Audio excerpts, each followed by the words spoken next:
use this again in the future for anybody that had a conflict and was unable to join us today. But without further ado, I want to go ahead and kick off our very first session, really targeted around the question, why should I get certified, or why should you get certified?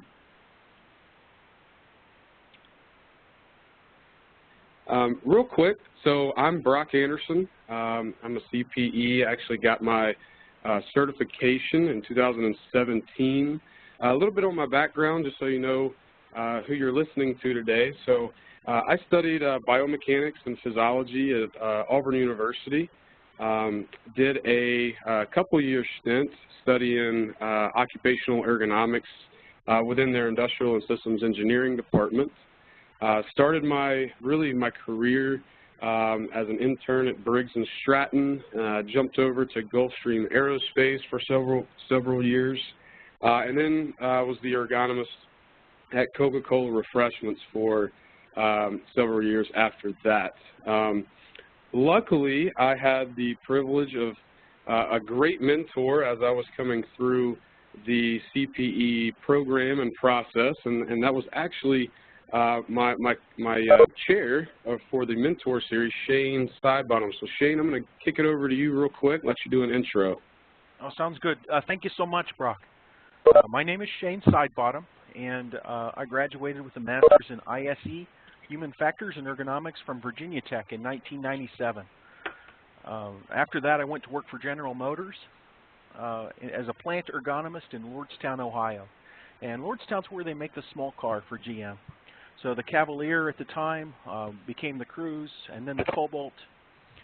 In 2005, I moved up to headquarters with GM, and I worked in an area called Future Programs, where we look at the vehicle before it actually goes into the plant. 4 years ago, I moved from industrial ergonomics to human factors usability, and that's where I'm working today. And I'm the volunteer chair of the mentor program at BCPE. So if you've seen my name before, it's probably because I assigned a mentor to you. Yeah, fantastic, Shane. I appreciate that intro, and appreciate you doing such a great job with being the chair. So real quick, let's talk about the history. How did this webinar series come to be? Shane and I started having a conversation with the executive board about 6-8 months ago, just regarding the different types of questions that people had, very large-scale type of questions all the way down to very detailed questions. And we started to think, how can we be most efficient at answering these questions on a weekly, daily, monthly basis? And so the webinar was kind of born with the thought that many of the reoccurring questions, the common questions that start to come through the pipeline, we can start to cover these through a series of webinars. Just in case you dialed in a few minutes late, what our game plan is to cover a curriculum of different topics throughout the year. Hopefully we can put together in the next year about 6-8 different topics. Today's topic, as I mentioned, is why should I even get certified in the first place?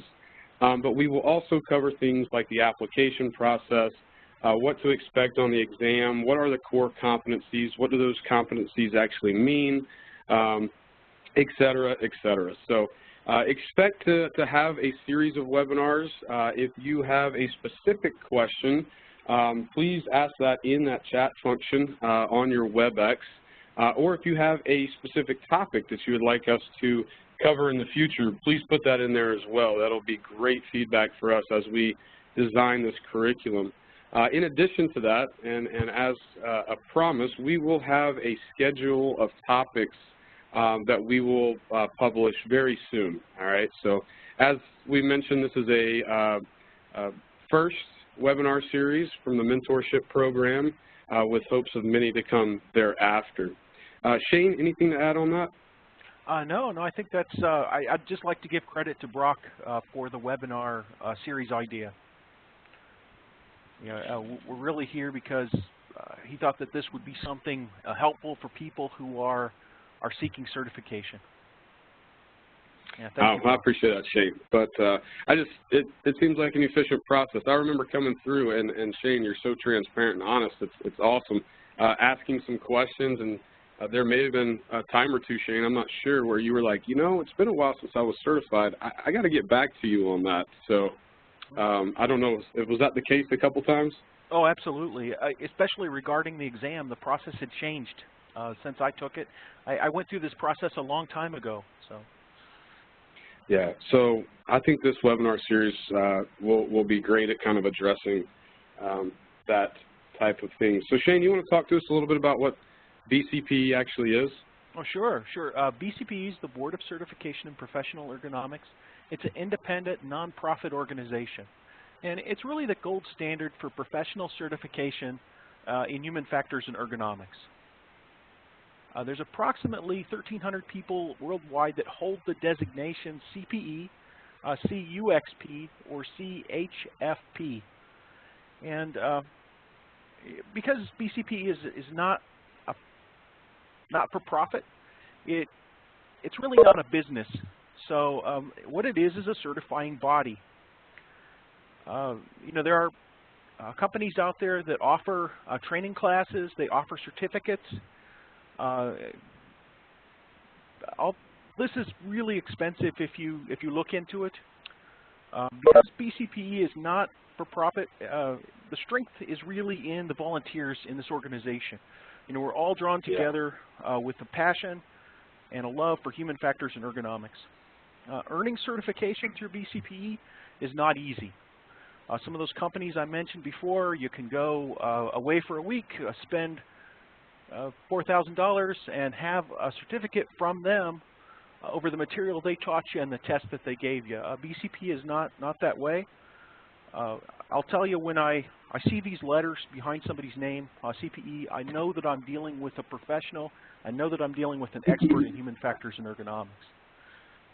Yeah, absolutely, Shane. I think you know what you just said there. The gold standard certification holds true across the board, even in other countries. Maybe not just the United States. I've had people. I remember when I was working at Coca-Cola, some of our business units in Australia and even in Asia, they would say, "Man, we've heard great things about the CPE certification. We heard that it's kind of difficult to get, but you know we're interested in pursuing it. So maybe they will join the group of 1,300 people." I know that sounds like a big number, but if we think about it, Shane, honestly, it's kind of a tight-knit group.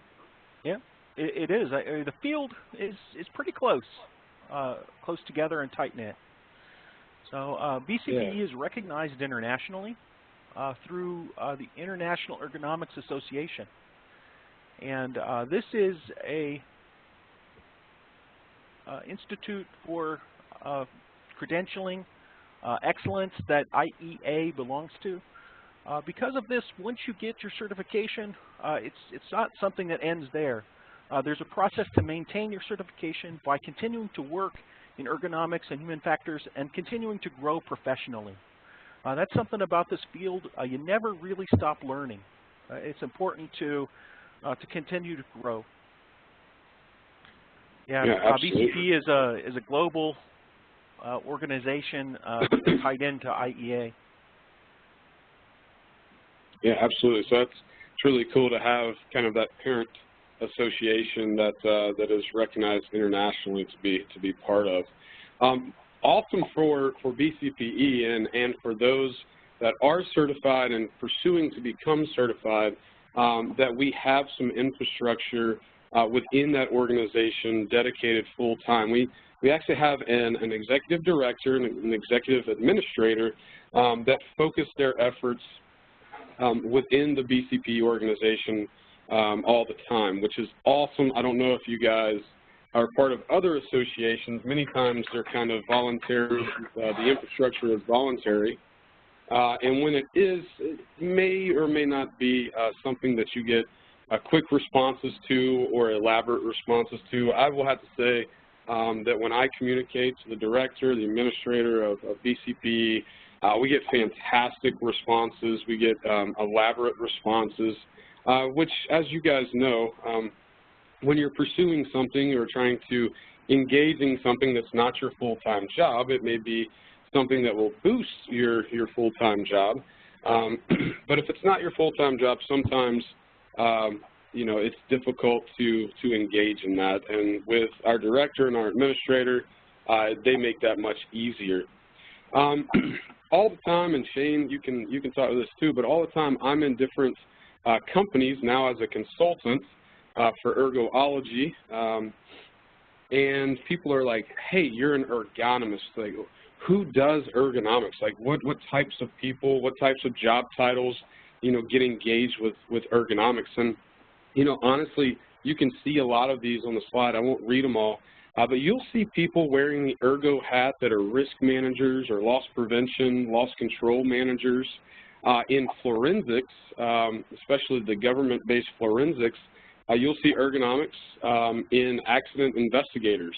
Injury causation analysis people will do ergonomic work. You'll see engineers, engineering specialists that hold the ergo hat within their company.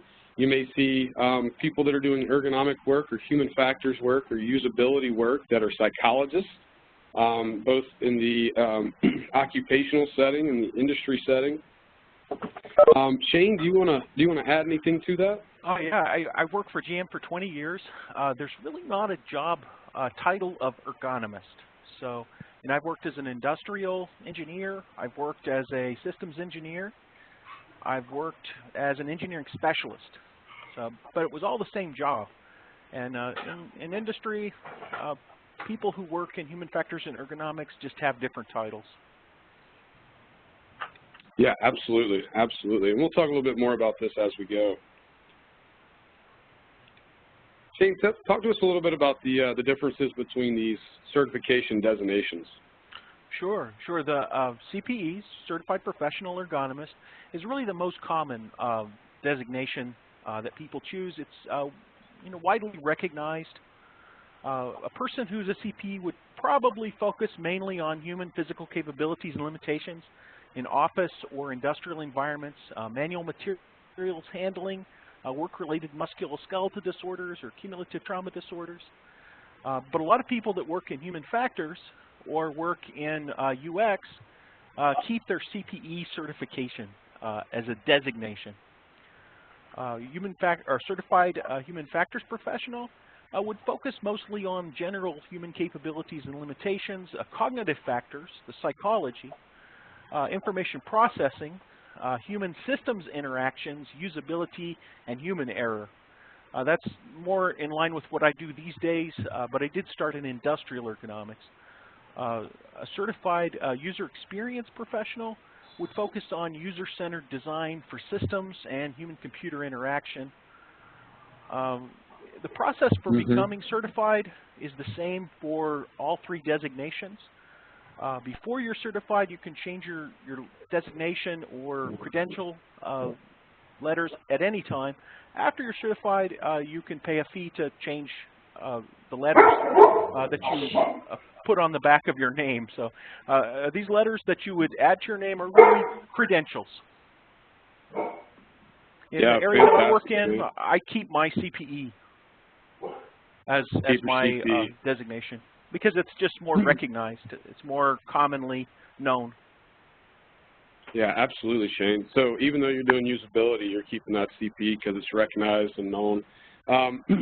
No, that's great information. For me, Shane, I try to tell people when they ask, ergonomics is really dealing with anything and everything on the human body and the system interacting with that body from the neck down, right? Muscles, tendons, ligaments, strains, sprains, cumulative trauma disorders, productivity, quality, all that kind of thing. And then your human factors is really dealing with the neck up, right? Not necessarily a whole lot of things around strain, sprains, soft tissue injuries, that kind of thing, more of the cognitive, like you said. And I can't help but to mention user experience. I mean, technology is just booming every day now, and so I think some of our user experience professionals that are going to be coming through are going to be a high commodity in the next 10, 15 years. So let's speak a little bit to why you should get certified. Let me tell you a little bit about my experience. So getting certified was kind of a philosophical thing for me in my early career as an ergonomist at Gulfstream. I wasn't sure if I was going to get certified or not. I always had the dream of consulting one day, so I kept it on my radar.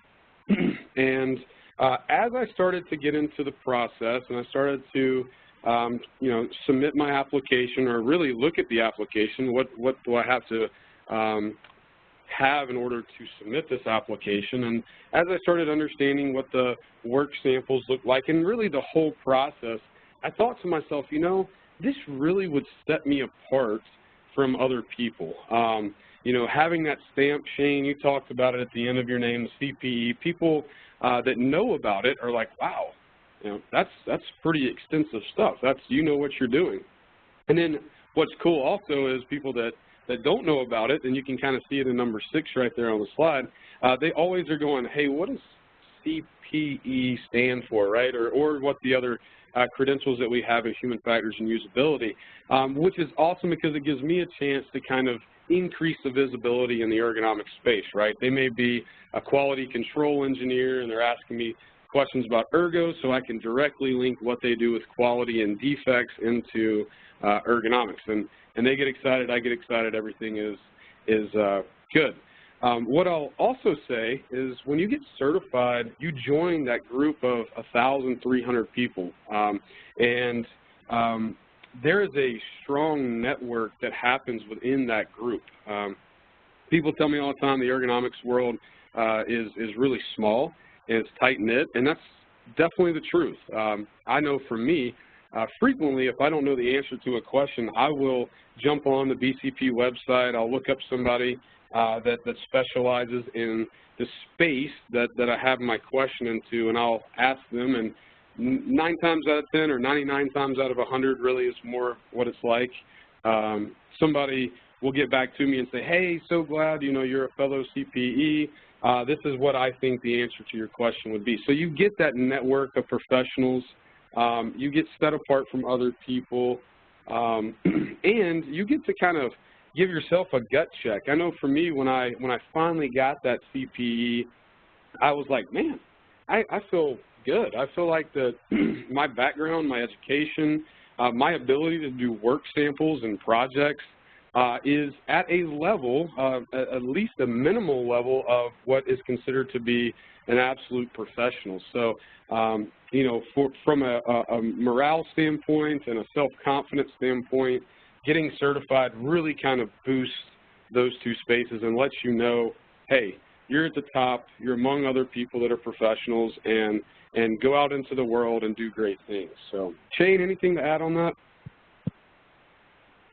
No, I'd just say that, it might be required for some jobs in human factors and ergonomics. You look through the postings, and sometimes you'll see that they want someone who's a CPE. And, for me at DM, when I started, not everyone had a degree in human factors, and then we started hiring more people with human factors degrees, and the way to distinguish yourself then was to have a certification, to be a CPE.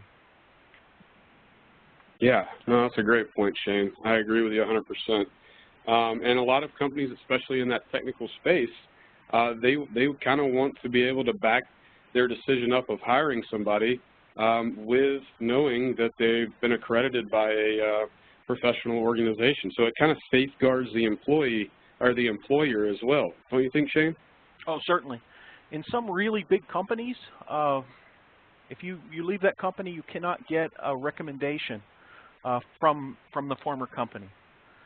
And if you're a CPE, the recommendation that you have is your credentials, and it's also all the people that you've worked with when you've networked through the organization. So that is a great point. Yeah, thanks for bringing that up. Absolutely.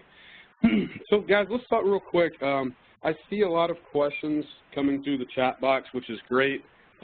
Quick reminder, if you joined late, send any topics, any questions or topics that you would like for future webinars right there in that chat function. We are going to collect those, and we're going to answer as many as we can here in a minute at the end of the webinar. And if we can't answer that question today on the webinar, what we'll do is we'll send out an email to everybody that joined the call. We'll state the question. We'll give the best answer that we possibly can. So be on the lookout for that after the webinar today. But certification versus certificate. So real transparently, we live in this world of instant gratification, right? You know, I want to do something and I want to get it now. I want to have a result now. Really, that matches the mindset of a certificate type of program. Generally, you go in, you do training like an OSHA 30 training, 2 weeks, maybe a week, and you take a test. And if you pass the test, you get a certificate, right? Much different than a certification. A certification is something that's going to require you to continually be engaged, continually be educated in the field. I know for me, I've only been out of graduate school for, I think it's been 8 years now, and I can already tell, you know, some of the technical stuff that you learn in that research space starts to become a little dull, right? So becoming certified and having to continually educate yourself really keeps that blade sharp, and that's a great thing that the BCPE requires is those continual educational credits. You can see at the bottom that certification program. It is going to test your knowledge, your skills, and your abilities, right? So it's not necessarily just can you memorize a lot of things in a training program and go regurgitate those onto a test and pass a test and get a certificate. This is actually going to, a certification process really requires you to show or showcase your abilities to apply what you know from training in the real world, right? So the work samples that you have to submit, and we're going to talk about those on future webinars, but the work samples you have to submit along with your knowledge is something that's required in a certification type process. Shane, anything you want to add on that? No, I agree completely with everything that you said. These certificates can be more difficult to get. Sometimes there is an exam. Sometimes it's a couple of weeks. But they can be very easy to get also. And certification is just a different thing. You know, when you go through the process to be certified, there's a lot of things that you learn that you don't know as you study to prepare. And in the exam itself, there's questions on the exam you just don't know. You gain a humility of practicing within your area of expertise. Certification is a great thing. It's a good process for professional development.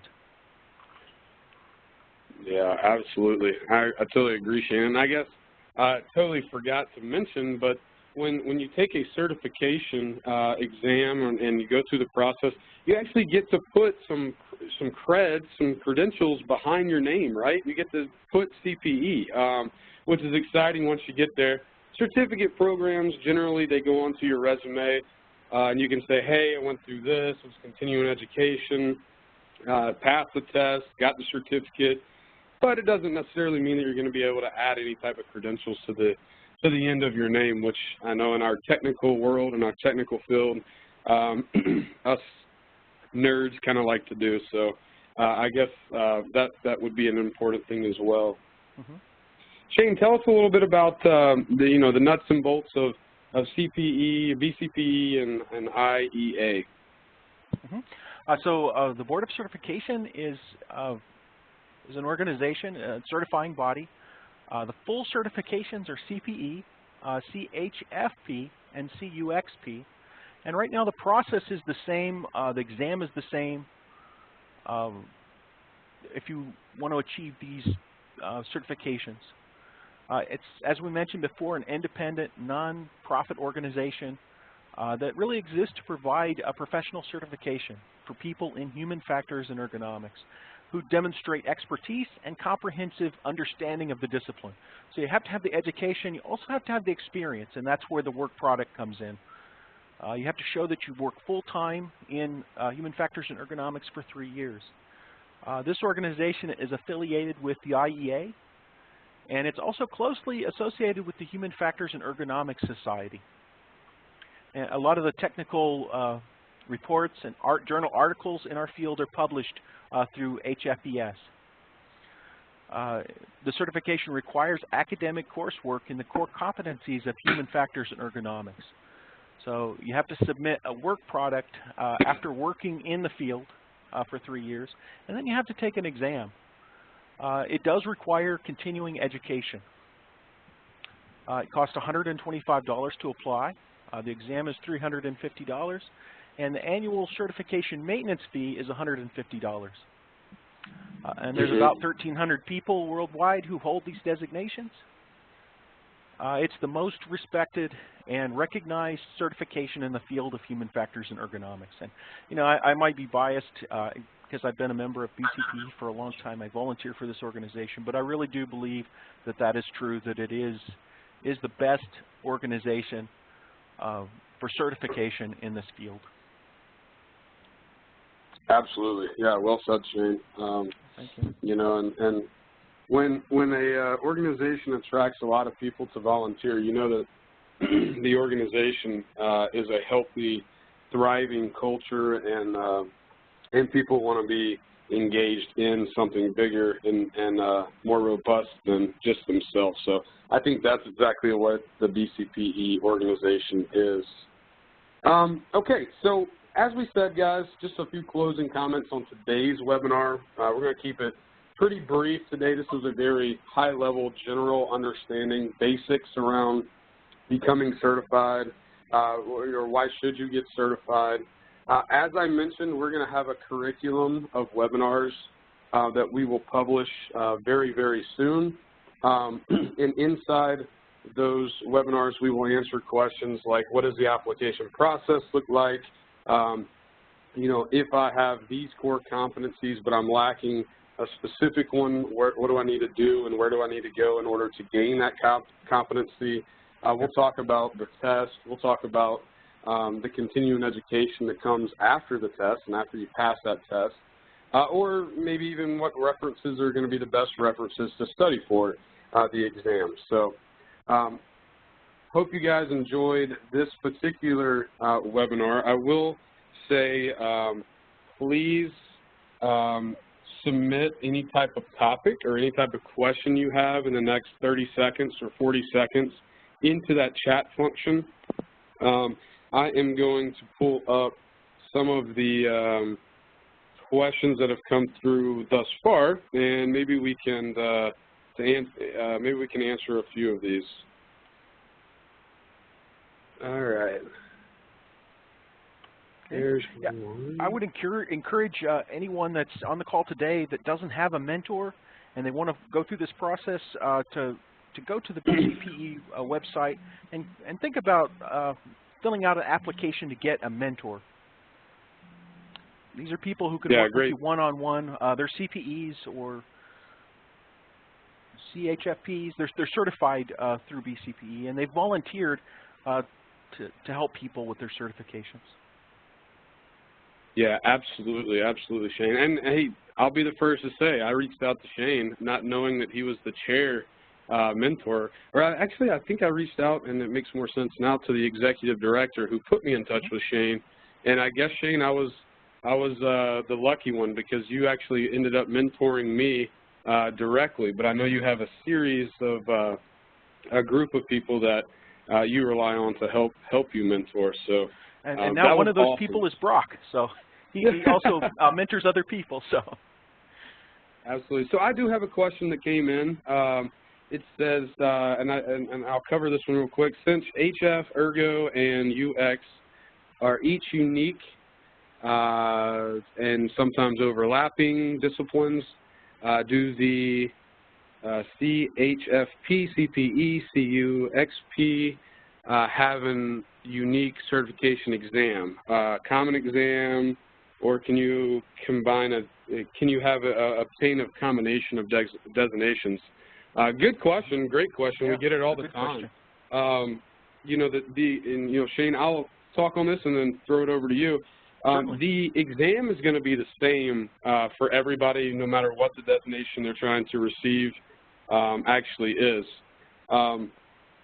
What we do see is a difference in your work samples. So as you submit your projects, when you get to that point in time in your application process, your work samples will need to be reflective of the designation that you're seeking. So for me, I wouldn't necessarily have, I want to use the word pass, or my work samples would not have been accepted in the usability space because my work samples dealt with direct ergonomic design and ergonomic intervention around the physical space, right? So the CPE space. But like I said, the exam will be the same. Shane, anything to add on that? No, I would just say that right now the process is the same for all three designations. There's a code of ethics that we subscribe to when we become certified, not to work outside of our area of expertise. So to be certified in any of the designations, you need to have a broad understanding of human factors and ergonomics. And you need to be familiar with all the different areas because, you know, it really is the systems approach that we're taking in this field. You're funny. Because you may become an expert far beyond what would become what would be required to be certified in just industrial ergonomics. Yeah. Hey guys, real quick, getting a lot of feedback. If you could mute your phones, please. Conversation, and she said, excuse me. If you could mute your phones. Because Marv understands. There's someone on the line that needs to mute, please. Thank you. Appreciate that. A couple more questions that came through. Is having an ASP or CSP, so that would be the Safety Professional Certification, with a CPE a good plan? You know, for me, and again, Shane, I'll turn it over to you in a second. For me, I think if you're in the technical space, the environmental health safety space, or something similar, certifications, just like we're discussing with a CPE, kind of set you apart, and they give you validation and accreditation in different spaces. I don't personally have a CSP.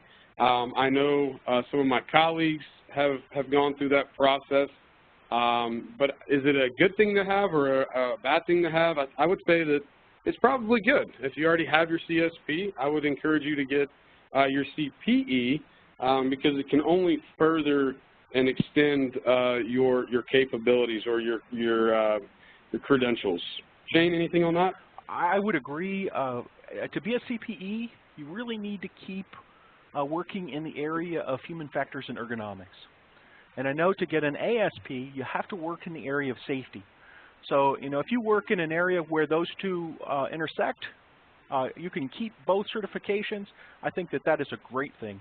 I've known CPEs who were also CSPs, and very, very knowledgeable people. It can be hard to keep both certifications, to work full-time in both safety and in human factors and ergonomics. Sure, absolutely. Question 3 that came through. What is the recommended prep material or classes?